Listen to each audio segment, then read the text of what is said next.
All right, welcome back for another awesome round of the Sassy Call. Jim, I think we're on number 712 or something like that now. Oh, 713.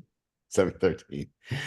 All right, so agenda this week, we'll start off with wins as always. Michelle will talk about the Unify webinar. And do we have something on newsletter? I think you guys talked about that last week. Okay, so I'll take the newsletter portion. And the basic message was read it, check it out. It's in your inbox. So. That's right. It was, by the way, you did a phenomenal job on it. Thank you. Awesome. We've got Amanda with us on Respond. So I hope for Google. So I hope Chad's here today. I hope Chad is here today. Definitely. Seriously. Now that we're talking Google. Yeah. Is Chad in the house? Yeah, I see. He'll be let's see, is he here? There he is. There he is. Hey. Okay. Right. Make sure he's got a bib. So when he starts drilling it, he doesn't wet his shirt. Oh, and I have a win of the week too. I don't know if you started talking. Oh, yes. This is going to be the Chad show today. Yeah, I mean, you want to just present, Chad? Just send the check to me then, Andrew. I will. Okay, cool. Wait, you think Andrew gets paid for this? I was gonna ask him if I could hire him too to do that for me. I would highly recommend it. Just you can't take him on Thursdays at 1. Have you ever heard Andrew say an one time? I mean, what a speaker. It's ridiculous. And now I'm gonna have to be conscious. Yeah. All right. See? There you go. For you. So and then we'll go into I put together a cloud tabletop here regarding backdoors and breaches, and wanted to walk you guys through it. There's some things that I'm going to ask of you, but I really find it fascinating. Chip and I talked a lot about this yesterday, and I think we have a tremendous opportunity to create a SaaS version, if you will, of backdoors and breaches. So they have what are called expansion decks. And so we'll dig into that. And I think you'll find use cases for it, not only for tabletopping scenarios in your own MSP, but using this as additional services that you can sell into prospects and customers. So yeah, excited to talk about that. All right. So Chad, you want to lead us off? And Jim, I'll turn it to you for wins of the week. Yeah, I'm just getting back in the saddle here from vacation, so I don't really have much, but I'm really anxious to hear what Chad's got. Well, can I first understand what a vacation is, Jim? You took 2 days after Ride of Boom, so don't give me that. All right, Chad, kick us off. Yeah, I'm onboarding a school district, and this is the last week, and we're doing the actual service handoff, which hadn't happened yet. And what do you know, the superintendent and one of the principals had their accounts logged into from South Africa. A lawyer that they use had her account compromised, sent along a OneDrive share link, which was malicious, which I believe was token hijacking, but I'm also working against, they may have just been presented with a login window and entered their credentials. That's also possible. This particular district does no security awareness training, has MFA disabled, not enforced, disabled. And these are things that I've been sitting here for this whole month as I've been onboarding, can I take over soon? And what do you know, the last week, but the silver lining is now they're all in on, the board is all in, of all people, that group of people. They're like, yeah, we want to do training now because this has happened. We want to spend on security things. So they just sold all that stuff for me. It makes it a lot easier. They already kind of trusted us coming in, but this is going to make everything real smooth. So, and I got to engage our DFIR team, who I haven't gotten to work with yet. So that was a fun thing to at least get them started so I can see how they operate on the back end of everything. So Yeah, I'd say it was annoying because there were a lot of things that stacked up during that day, and then that happened at the end of the day. So I wasn't in a good mood about it at the time that was happening. I also was annoyed that the current provider, who we have not done a service handoff yet, wanted written permission from the superintendent to take any action on his account. And I was like, no, that's not going to happen. So I just started doing it. I just started ripping them out and taken over the security stuff. So I was trying to tiptoe because I wanted them to be cooperative as I was onboarding. But they kind of, I'm no longer tiptoeing, let's say. I started doing what I needed to do. Yeah, you have license to protect now. Yeah, and now I just tell, and how easy it is to sell that we're actually going to take action on stuff. I said, your outgoing provider didn't want to touch it. So, we worked late and made sure we did forensics on everything and cleaned everything out. And it ended up being, since it's a board member, it was her entire mailing list. So it was basically everyone on the board was affected. And let me add to the security picture. They have a Palo Alto. They use LDAP and then Azure AD Connect, which wasn't syncing for the last 103 days. We found that out too. So no MFA. They use domain credentials to sign into the VPN. There's no rules in the VPN to limit access to the network. The network itself is in a loop and it has we have to re-IP the entire network and rebuild DNS. So this is basically an entire new building. We're speccing them literally every switch, new wireless, new host servers. We have to stand up and migrate 20 servers. And I'm doing migration off of my Microsoft 365. And I have to do that all in like a month and a half. But it's going to be a fun project and I'm training their on-site staff who's new and he's never worked in the role before. So it's going to be fun, but the main thing is rolling out Saas Alerts as part of the, it was already on the table, but it's part of the thing now, and it'll touch 365 until I can do the migration. So you're migrating them to Workspace from 365? That's the plan, but whatever. I don't know what I'm allowed to say or not say, but there may have been a corrupt old superintendent who had signed a long-term contract with the state for 365. So there may be lawyers getting involved to see if they're actually on the hook to continue paying for it. But auto renew is off. So as of June 30th, supposedly it'll be done. And I don't know what legal recourse Microsoft has or cares about.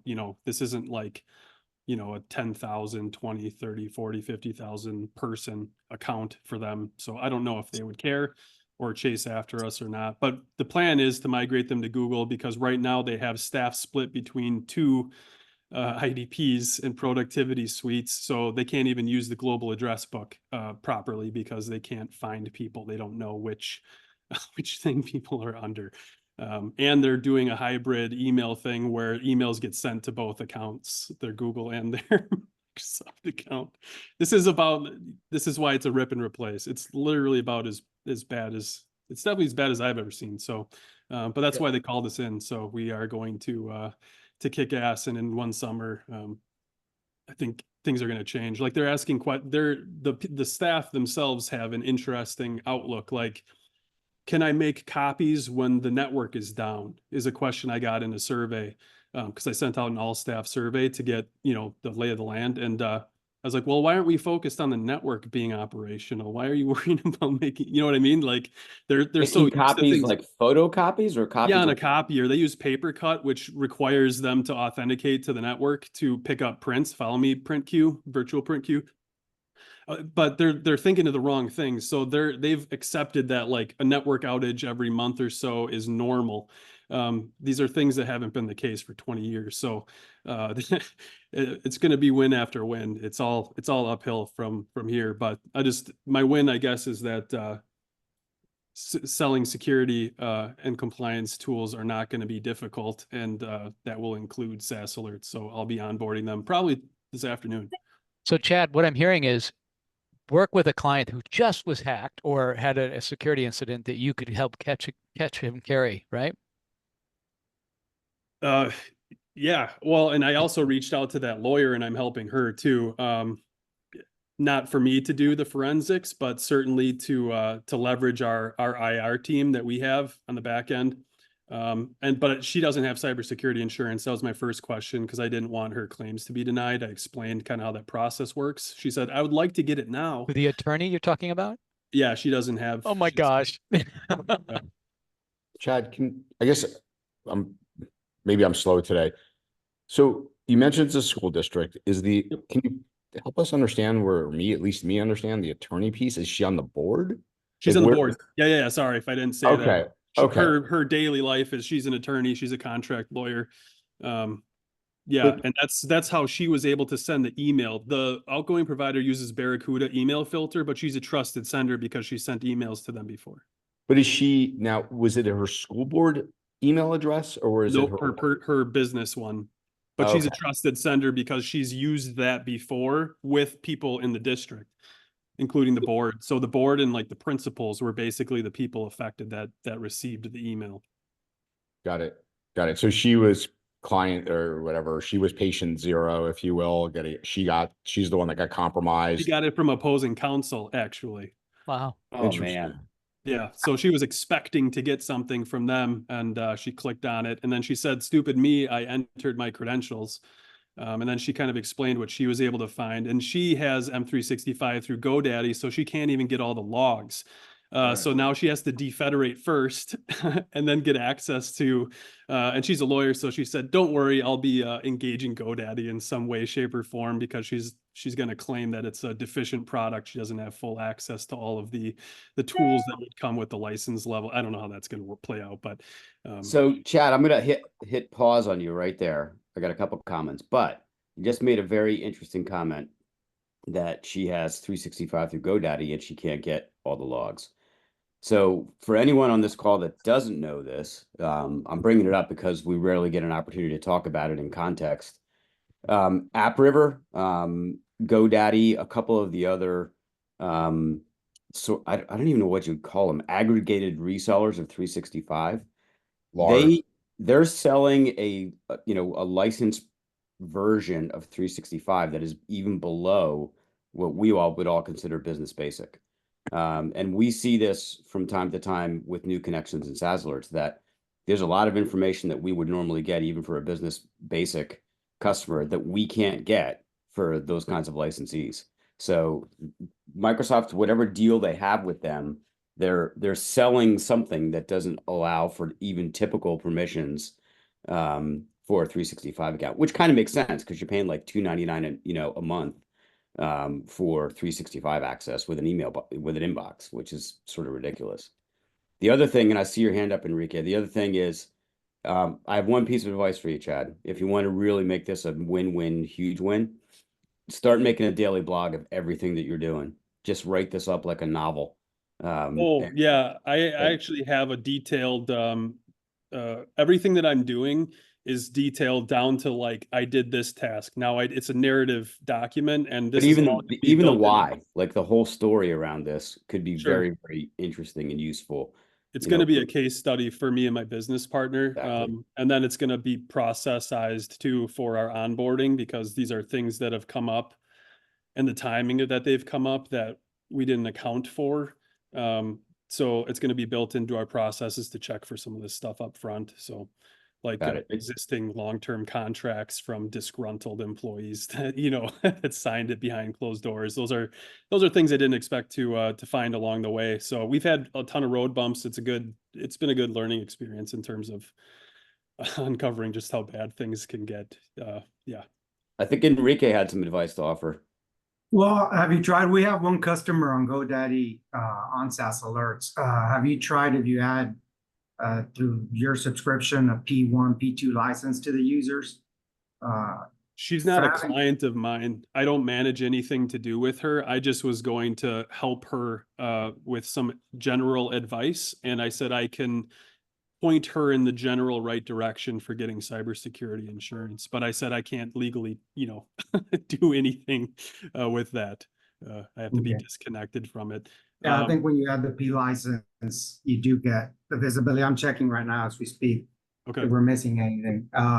And then when we're back to wins of the week, I finally have one. Nice. Go ahead. So Thursday, we had a customer, which we onboarded on Saas Alerts, onboarded as a customer and on Saas Alerts about a year ago. And since day one, they were popping up on the Saas Alerts beautiful risk dashboard.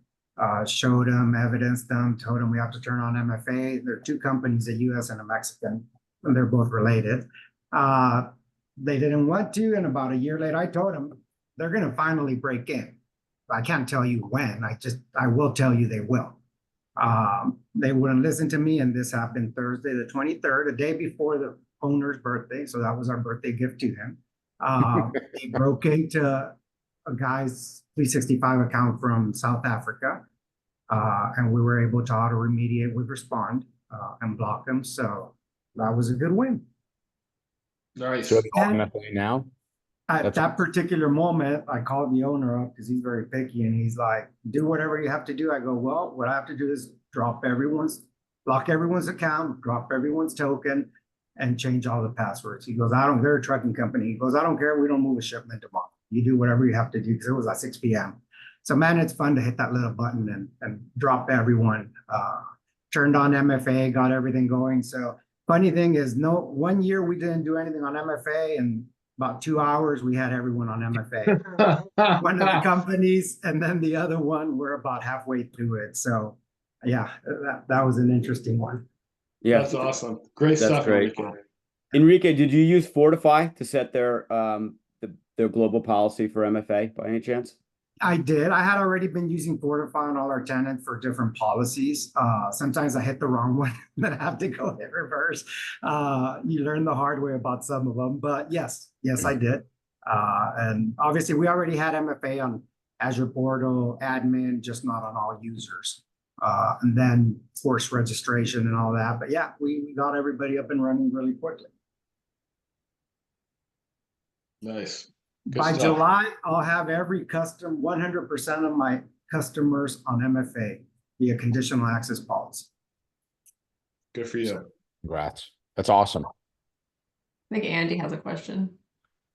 I do. And this would be a great marketing piece for Saas Alerts and for us. And that is detailing the deficiencies in security with GoDaddy, AppRiver, or Intermedia, and saying, if you purchase through a cloud partner and Saas Alerts partner, that we are able to cover these security incidents that are not covered when you're buying something from GoDaddy, Intermedia, or AppRiver. Yeah. You guys have visibility. You have visibility into that. We don't. I don't. At least I don't have anybody on GoDaddy. I feel Yeah. like they get away with that because it's the same thing that I see a ton of times. Like if you ever went to the G Suite subreddit, most of the people that come in there are like very small businesses who seem to have been under the impression that they can get like the basic version of Google Workspace and not have to do any admin related anything with it. Like somehow they're understood to be like the easy button for productivity suite. And I feel like GoDaddy slides into that too. It's like cheap and it gets them in the door. And yeah, it's just like one easy conversation with an IT person to understand that don't bother. It's going to be at some point, it's going to be a problem. Something's going to happen and then you're going to have to rip it out and it's going to be annoying. Maybe the way to say that is there's no easy button for cloud. No, there's no matter what productivity suite you go with, you're going to need somebody to look at it and to secure it and help you, manage it, obviously. But yeah, I think a lot of these small businesses try to be cheap. Andy, did you say there's no easy button for cloud? That's what I was saying, except I'm trying to say that they can't do it with GoDaddy and an easy button or AppRiver or Intermedia. But I really think having a delineation of why these may save you money, but they cost you in the long run is a great way to talk about the value add that Saas Alerts has. Because under pressure, I discovered 3 beautiful features that SIP has.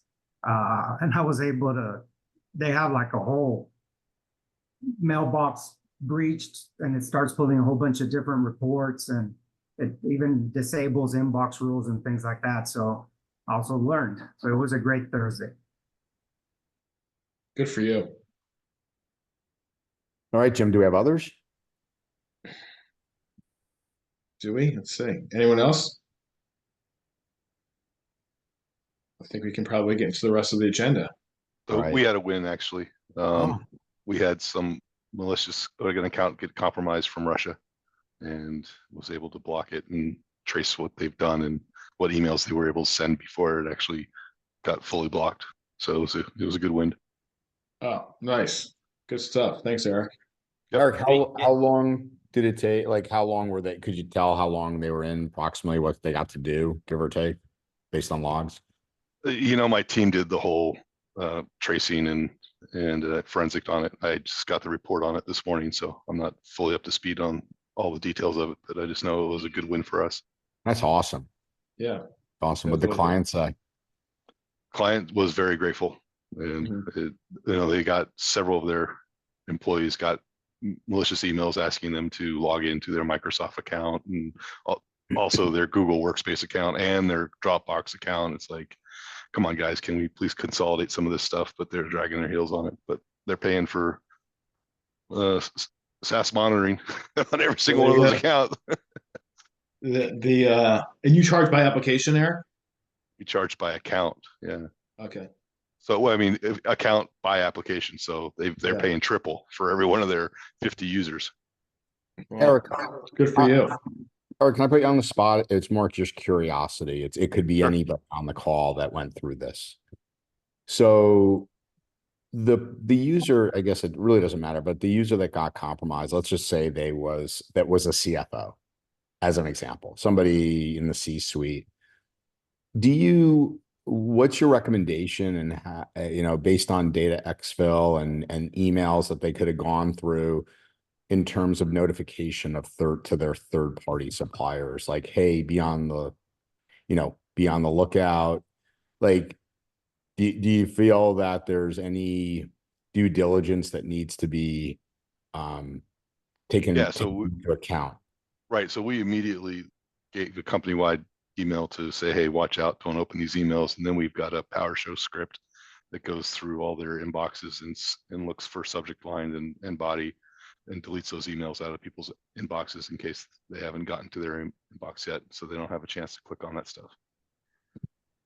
Yeah, and then about third party, Eric, if it was, if potentially you guys saw something go out to third parties or anything like that. Well, this actually got generated by a third, one of their vendors got hacked, and then that's how it spread to us.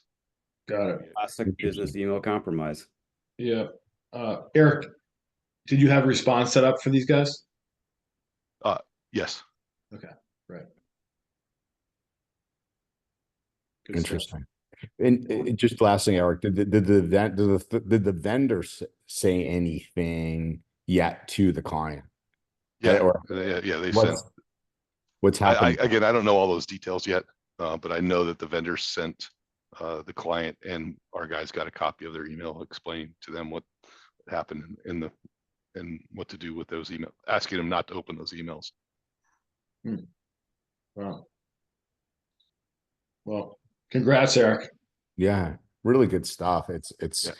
right, Jim, right into the, if you think about, I'm just thinking, we often think about supply chain attacks. And Chip, maybe you can chime in on this too. We often think of supply chain attacks as a vulnerability in a piece of software. But if you think about what Eric's customer just went through, it's really, BEC is just another form of supply chain attack if it's done correctly at scale. What are your thoughts on that, by the way, Chip or Jim? Well, look, every time we present this, either in a webinar or, literature that we've produced, that's the key thing that we focus on, is that this occurs because of other trusted parties who have typically been compromised. Like, that's the most frequently successful way that some organization gets hacked. And it's why the whole living off the land thing is so important. And, catching a compromised account as quickly as possible, because the experienced, we've gone through this whole TTP process, right, Andrew? The account credentials, whether it's a token or a set of password and username get passed on from people who are paid just to harvest them to people who are paid to sit on and in that mailbox, in that environment, and watch. And they're smart enough to know from experience, from training, whatever else, I want to observe the interactions between people that are interesting. And it's typically, who's paying what vendor or who's receiving funds from what customer. I want to sit and watch all that activity, plan on who my next attack victim is going to be, that I can use this spot that I'm living at now as a launch pad. My last action out the door is going to be and try and run the financial scam and get somebody to put money in my account somewhere, through changing up ACH transaction or, however people are typically paid. And since that's likely to get me outed, I'm going to make sure that I get onto the next compromise first. And that's the highest probability of success for a hacker. Of course, there's moments where, they don't do that. They just, through phishing, they get somebody straight up that isn't necessarily known to other parties. But we've heard 2 stories today from Chad. You've got a legal counsel expecting an email from an opposing legal counsel in some kind of case, gets the email, that because that guy's been hacked. Naturally, she thinks, Ben, this is literally the scenario that you and I run through when we do token harvest demonstration. Naturally, she thinks, oh, well, of course I need to log in and present my credentials to see this file. This guy's being security conscious, and he's, I have to submit my credentials to get there. And voila, now she's a victim as well. And, same thing in this case with Eric. Someone gets an account gets compromised because of another trusted party. It's literally textbook right off the pages. Yeah, so I got a little more details here. So one of their law firms that they deal with had their Dropbox account compromised, and then the threat actor emailed everyone in their Dropbox contact list, and then one of the persons in this company tried to log in, which got caught. No. One of the things I bet. go ahead, Chad. I bet there's no 2FA on there. Just a guess. Well, there was, but I'm not sure on the law office's account, right? But that's what I mean. Yeah. No, we don't manage the law office of their people. Maybe we should. I was going to say, Eric, you might want to reach out. And I'm hearing 3 new law practices that are coming into, this community of MSPs, 2 for Chad and 1 for Eric at a minimum. But seriously, Eric, what a great, hey, could you make an intro? We saved your, what, why wouldn't they make an intro? Hey, I would love to make, Zephyr does an awesome job for us. Yeah. I am emailing my sales marketing guy right now. Yeah. We'd love to cover your SaaS. I would love to ask a question. Is there any way that we could detect mass selection or access of group contacts from Dropbox or from another, if that occurs, and then create a respond rule to that? Not that I'm aware of right now, Andy. I don't know that we have a mechanism for observing that user interaction with a product interface that tells us when somebody's opened a contact list. I'm just thinking that all of a sudden you got perhaps an access from an unknown box. If this was a Unify thing, to begin to look at ways that we might be able to track this. If this was married to a Unify, this would be a scenario that would be more sophisticated to protect with. Yeah, I just don't. I'm not aware that there's a recording of that kind of an event that we can get access to for any of the products that we cover. The action of somebody just literally going to their internal contact list. So I'm not aware that that's there. Andrew, the other thing I find fascinating about this discussion so far is 2 wins of the week, and both of them involved organizations who are using both Google Workspace and 365 at the same time. Like, what are the odds of that? That's so rare, or at least I've always thought it's so rare. We don't see that very often. But Chad's in a migration, but it sounds like, and it looks like we lost Eric. Oh no, Eric's here. Eric's got an organization that's just straight up using both. Yeah, but we actually have a couple, and we've been telling them forever to reduce their cost and exposure by, choose one, please. Right. Pick And one. is that a productivity thing, Eric? Like the management is just saying, hey, use whichever one you want. We have a domain for workspace. We have a domain for 365, whatever you feel more comfortable and just do your thing. It's more of a business growth and maturity. They started off with Google because that's what they used in college, and then they just kind of snowballed into that. And then we're finding a lot more functionality and capability out of 365. And so when they want to do something, we're setting up the 365 for them and trying to get them to move everything over. And are you doing cloud backup, data backup Yes. for both of Yeah. those? Exactly. We use Datto, their SaaS protection. So they're paying double on everything. Well, one of the things I love that you're doing, Eric, first of all, the other thing, Chip, from an observation perspective, is that both of these also involve law firms. So law firms should be essentially fertile ground for anyone prospecting out there. But one of the things I love too is Eric is at the tip of the spear when it comes to what I call SaaSonomics, right? So I don't know if anyone picked up on this, but he's charging per account, per application. So that I believe is the economic model going forward for MSPs, to be able to monetize all of the applications that your customers are using. And that's one of the reasons why we created App Wizard and why we're going to have more and more and more applications into the future that you guys are going to be able to protect. So first of all, kudos for your visionary thinking, Eric. You're welcome. Thank you for letting us make money. Yeah, and it's interesting, Ben, your point on Ben posted about, it's interesting. I am seeing, well, what's certainly in vogue right now, unfortunately, is healthcare. I don't know if you guys saw the one on Ascension out of Michigan, but that is just horrific. I mean, there's hundreds, I think, Chip, of hospitals / medical facilities that are integrated into this attack. But the reason I think, again, we can ascertain why they're going after healthcare because of the mission criticality of it, that they'll quote unquote pay. But law firms, to me, are very synonymous to medical in that I think we will start to see them attacked more and more because of the amount of personal data they hold.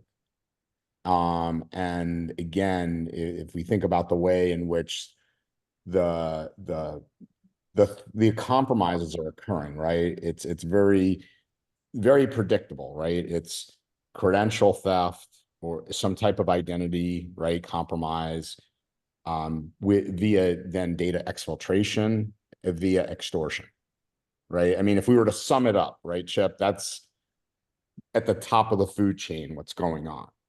And yeah, well, there's a ton of PII. Yeah.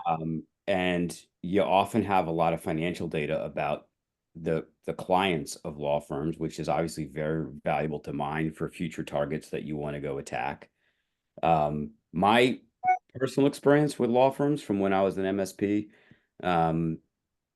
is you often have a culture where they're very resistant to IT controls because anything that slows down their ability to grind billable hours, even by a few seconds, just drives them crazy. You're talking about typically highly intelligent people, but typically also not technically that adept, and they don't want to be bothered with details. So they can be easy to social engineer and to hack. And I don't know, I bet half of our participants in this call probably have a law firm somewhere in their portfolio. And if we ask for a show of hands on whether or not they're in the, top percentile of pain in the ass clients, I'll bet you we get almost everybody to agree to that. And that pain in the ass piece makes them vulnerable because they're resistant to all the change. Yeah, no, I'm with you. I'm simply saying that I think this is an area, I'm going to go out on a limb and say that over the next year, I could see this being a target that we see increasingly extorted by threat actors because of, in which when we look at, again, not rocket science what the threat actors are doing. It's who's got the most amount of data that can be extorted. And I think it's possible that we will see a change of tune from law firms, and especially the ones where, if you have IP, that a law firm that has IP, Chip, or a law firm that's doing M&A, right? And you see, some of those, big extortions come out. I mean, I think it's going to be pretty, I don't know, we'll see. So I think this could be a trend. That's my prediction. Yeah, I mean, I think my comments about how difficult it can be don't apply to the large law firms where they have enough scale and mass to understand risk and to budget for that without, they don't cut corners as much. So I think the jury's out on that one, Andrew. The smaller firms that get hacked, and I think we're a lot less likely to hear about that. No pun intended on that last comment, Chip. None. The jury's out. All right. So Michelle, what do you got for us? Anything on the marketing side? Just really quickly, I know you guys talked about it last week and Adam went into it at length, but I just want to remind folks, if they haven't signed up for the Unify webinar, I'm dropping the link in chat. That's on Tuesday at 1 p.m. So that's it. You guys keep going. You're on a roll. Go over to Amanda. Are you with us? Levon and Amanda? Yep, I'm here. All right, Amanda, take it away. Okay. Can we get a spotlight on Chad? I want to see his reactions to this. Get the bib out. All right, can you see Saas Alerts, the dashboard? Gotcha, good. Amanda. Great. All right, so today we're going to talk about Respond. There's a couple of areas that have been updated. So this is Google Workspace for Respond. So let me open Respond. You can see we land on the rules page. I'm going to cover manage connections real quickly. So the third tab at the top. Now that Google is available, you will see it now next to the Microsoft connections, same color coding. If you have an active healthy connection, you'll have green. If you have not connected yet, you'll have the gray with the plus mark. If you have a broken connection, you'll have the red, so you know to fix it. So you do need to add your Google Workspace connections here if you want Google to work with Respond. And so now if I go back to the rules page, and if I were to create a new rule,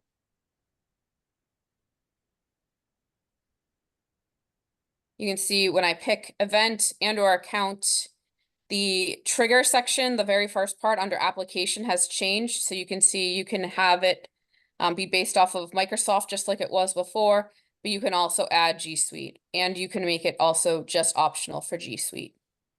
And we will be adding more applications. So that's where they will appear first, is on this trigger page on the applications.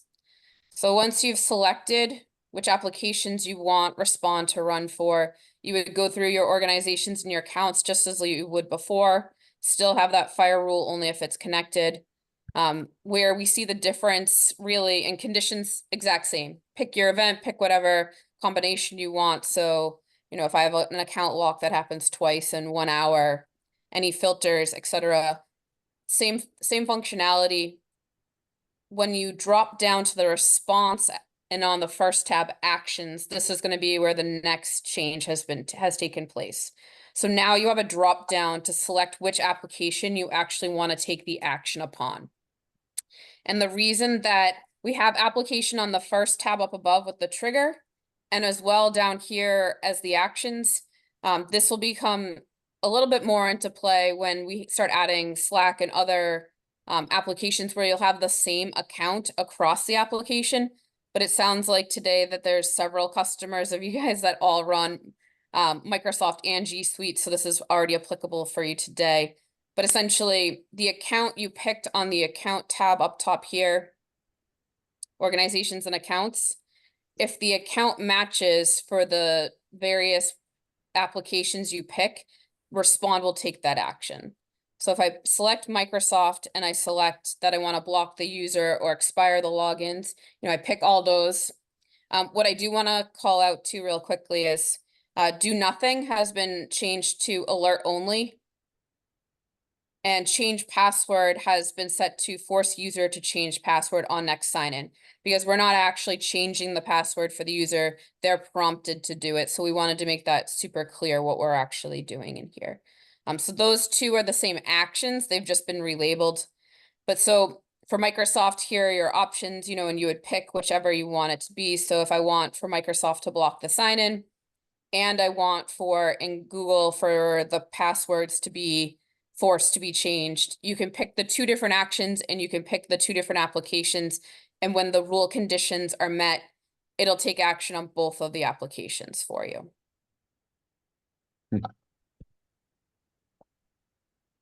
Sorry, was there a question? The few from Andy in chat for you, Amanda. Andy, Okay. you want to post those to Amanda, please? Yeah, you know, one just came up was we'll come back to tags, but are there templates for Google Workplace, or was the initial thinking is that because there are we able to map the same common alerts between Microsoft 365 or any unique alerts to Workplace? There are not any templates for Google Workspace. You should be able to use like for like the ones we had already released. It won't be product specific. You would Okay. just have to add the additional product. And I could take, if we had in like Eric's case, a customer with multiple SaaS applications, we could use a trigger from one of these alerts to affect multiple customer accounts related to the same user. So the way that respond will work is it has to match on the account. So if you've selected all the applications, but you've only typed in the one account up here, that's for the Microsoft side of the house, it's only going to act on the Microsoft one. So if you have different flavors of the accounts, you need to make sure they're covered.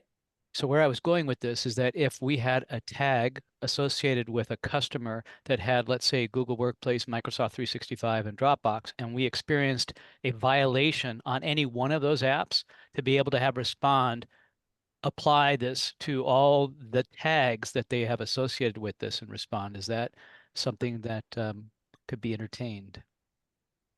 Right. So again, because we're confined with the account kind of thing, so you can still select the organization and then trigger for all accounts.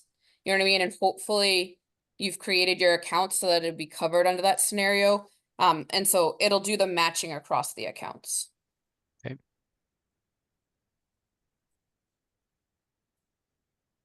The account essentially, Andy, has to exist, right, in the product, and then the account needs to be signified, whether based off the organization or outlined as the account, so that when Respond then goes to perform that remediation, it can find the account it's performing against. So where I was going with it was with Enrique's example, where the guy said, go ahead and let's disable all the current sessions, but to have that apply to multiple applications based on a customer's trigger for any one application.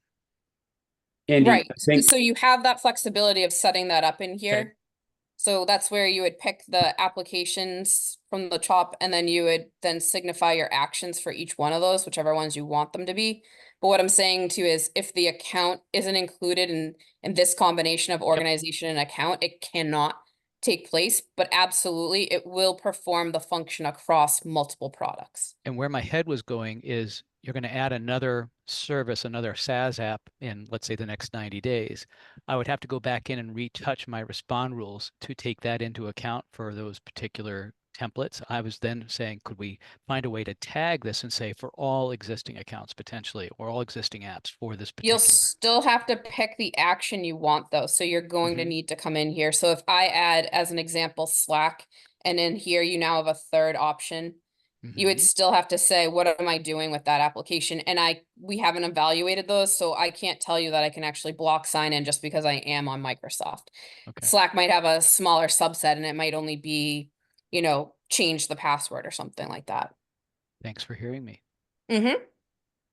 Andy, I want to just point out, in case anyone needs to hear it, when you have an organization that's using both Google Workspace and Office 365 productivity suites, each user is going to have two different accounts. You're going to have an Andy, a row at somedomain.com is going to be your Google Workspace, and a row at somedomain.net as your 365. because they literally can't overlap. That violates the rule of how email addresses work and are unique. So from the standpoint of what our systems are looking at, and everything in Saas Alerts is really based off the individual account name as the unique identifier. Those are actually two different accounts. You follow me? Totally with you. And where I'm going with this is that when we move beyond Microsoft 365 and G Suite, but you begin to go to Dropbox or Box, or you begin to add Okta, or you begin to add these others, and we want to have a common action across those applications based on a violation or a threat, that was where my head was going, and to build some dynamics into that was what I was trying to Yeah, ask. and so it's a valid point, Andy, but again, depending upon each product, we may not have the same I'm with you. actions available to us, so. We actually know we won't. Yeah. And as we start adding more products here, the drop down for each individual product is only going to show you what's available for that product. Correct. So let's say Slack is in here, and the only thing that Slack allows us to do, let's say, is to I don't know, is to revoke a token. Like that's the only action that we can perform by an API. Then that's all you would see for Slack. Okay.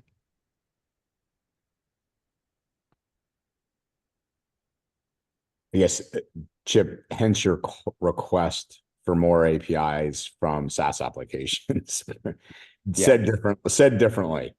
Mhm. Yeah. Well, look, what I don't know if anyone, probably no one remembers, but I remember going back, I'm thinking maybe to the beginning of March, when we first started talking about that we were actively working on Google Workspace for Respond.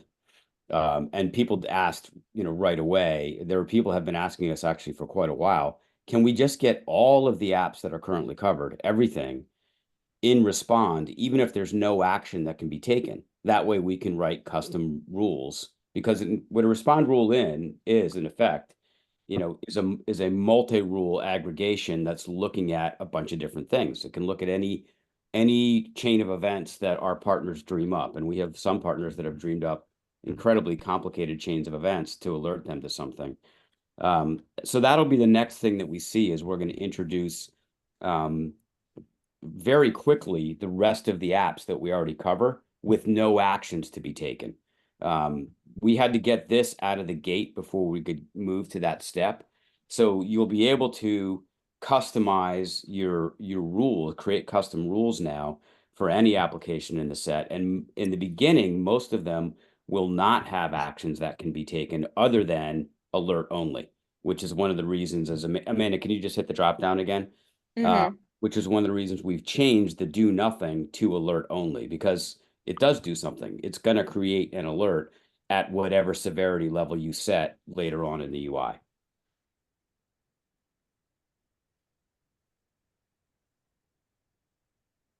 Any other questions in chat?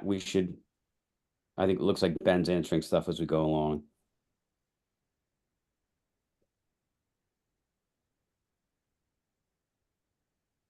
I think we're good there, Chip. Yeah, I think we're good. Okay, so then that's Right. everything I had to show today. Thank you. Looks awesome, Amanda. Thanks. Yeah. Product team's doing amazing stuff as always, Chip. All right. All right. Hey, but down to 8 minutes. All right. So Chip, what I'm going to do is let me walk through each of what I was going to talk about, and then so that everybody has kind of the premise of where I want to take this, and then I can maybe tackle one at a time with you. But let me kind of frame it out. This is a work in progress, everyone. So I'd love your thoughts. And here's where I wanted to go with this. By the way, can you see my screen okay? Yeah, we can, Andrew. All right, perfect. All right, so is everybody familiar to a degree with backdoors and breaches? Or let me just ask, is anybody not? And it's okay if you're not. I'll just give you a real quick, just put an N in chat real quick if you're not familiar with it. Assume for the video watchers post this session. Assume they're not, Andy. That's right.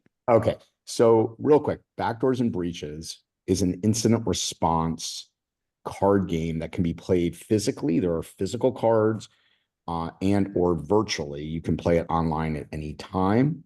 There are various decks, DECKS, there's cloud decks, there's their traditional deck, etc. It's built to do tabletop exercises. The guise is Dungeons and Dragons, right? Backdoors and breaches, kind of a play. It's from Black Hills Information Security, John Strand's team.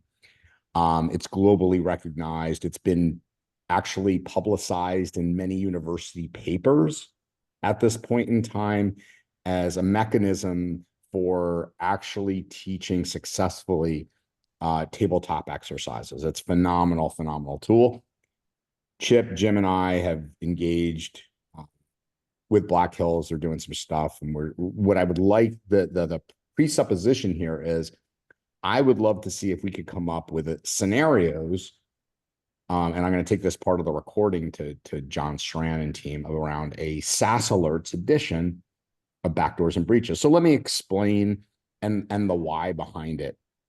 I had a quick synopsis here of all companies. If you're familiar with SANS, SANS is the gold standard actually in security training. The irony of this compromise Chip is it's something that you see, as you said, about 400 times a week now, with a somewhat, even though you have from MSP sizes, 2 million or so accounts, SANS published, and there's more obviously to this article, but they were phished and successfully data was exfiltrated from their organization. I came up and found a really, I thought, which was a cool visual of what a typical BEC looks like. Again, in interest of time, we'll come back to this. But again, when we look at this, it's pretty much, Chip, what you see day in and day out. Is that a fair statement where threat actor gets creds, uses phishing, and goes in and does data exfiltration, right? Sends out various emails. It's something that both Chad and Eric brought to our attention today. Fair? So far, spot on, guys, gals. Okay. So the way backdoors and breaches works, the card game is they present scenarios.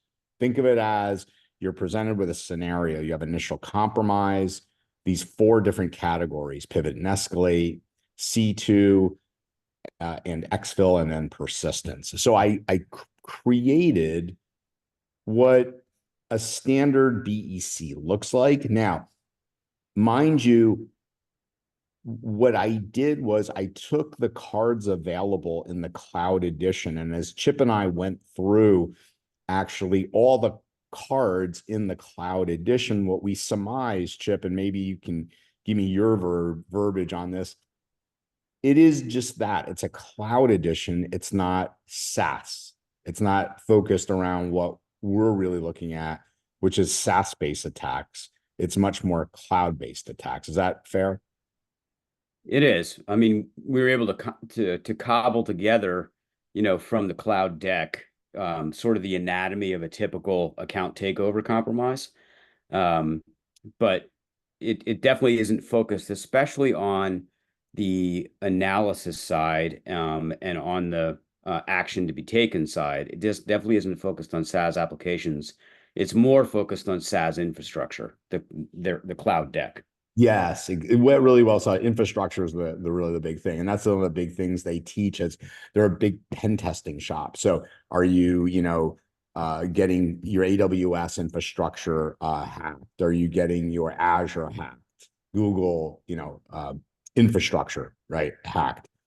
So the next piece I had was to come up with the most, common attacks. Like the goal would be is, look at, to configure based on those most common attacks, respond in a certain fashion, to look at those alerts, come up with the backdoors and breaches SaaS edition, have a playbook that you could go then use to do tabletops with your customers and prospects and actually charge for those tabletops. And I came across something, Chip, that I thought Michelle and team could really put together that could be a playbook of sorts. Again, this is something I found, so that don't take this as I'm air quoting a Saas Alerts playbook, but I wanted to show it to you, Chip, and all on the call. Was if we had something like this, where it was, hey, here's the attack, here's the log and what you would see in Saas Alerts, here's the heuristic information, here's what you can do in Saas Alerts from a respond rule to mitigate in the future. So what are your thoughts on that, Chip? And am I on track here of what could be helpful to the community? Yeah, I mean, to make this purely SaaS application, obviously, especially in the log source section, we'd have to change a chunk of this, but it's definitely the right framework. But yeah, I absolutely think this could be useful for us to put together. And in the limited couple of seconds we have here left, Andrew, I want to pass along the most intriguing thing about our conversation yesterday that fell out of it for me, which was not technical, which was that the number of MSPs who you're aware of who are doing these kinds of tabletop exercises built around these kinds of tools with their customers and getting paid for it. Mm-hmm. I found that really, really interesting, because it wasn't something that I was aware of that was going on in the community, and that people are getting paid. I think your phrase was paid handsomely to do these sorts of scenario plannings with their customers, and it serves two purposes. Obviously, every MSP loves a new revenue source, but the other thing is it's a great selling tool for additional services, and it's helping to psychologically prepare your customers. This is back to you, Chad, for what needs to get done to actually improve their security, especially when you're taking over something that's been a mess managed by somebody else. Yeah, 100%. My friends at Solace come to mind. I've mentioned them on the call. Like, if you look at an incident response organization that does tabletop type exercise, I know we're at the top of the hour and I'll wrap it up here, Chip, but that's often, and like Strand's group does this. It's often part of their engagement, right? They're going to say, hey, we're going to quarterly pick some type of tabletop and sit down with your team and walk through that.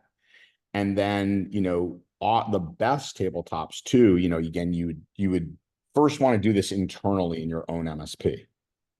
And I think it's really interesting what comes out of this. You put into, where you have to say, if they're like, well, it wouldn't happen. Okay, well, that's not an answer, right? Everybody gets a role of what they're going to be in the organization, right? And I can send out the instructions of how to do this from backdoors and breaches. And you walk through it. Okay, 150,000, 400,000, whatever dollars got wired out of our account. What do we do? Right? That would be a real life BEC. That's an example, right? We're encrypted. That's another, and we could go on and on and on. But again, the goal here, Chip, is to come up with, maybe we can follow up on this next week. I'd love to come up with, what are all the different alerts not all, but the most common, maybe top 5 to 10 things that, if you didn't have Saas Alerts, Chip, and you're seeing what the alerts you're seeing and the type of attacks you're seeing come through, what are the possible trade craft and what are the paths that threat actor would possibly take based on that compromise through Saas?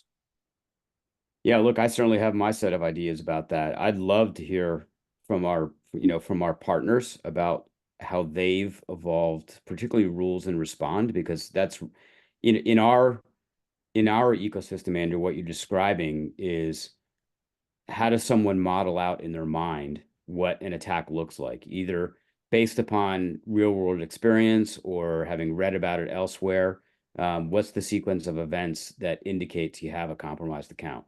We obviously inside our team have lots of thoughts on that, and we've created templates around respond rules. But I also know, looking at the number of custom rules that are out there, which is in the thousands, our partners have their own views of that. I mean, we could do a whole hour on that. In fact, I'd love to do a whole hour on that, particularly if we can get a couple of our more least camera shy partners to jump in and participate in that. That would be a great session.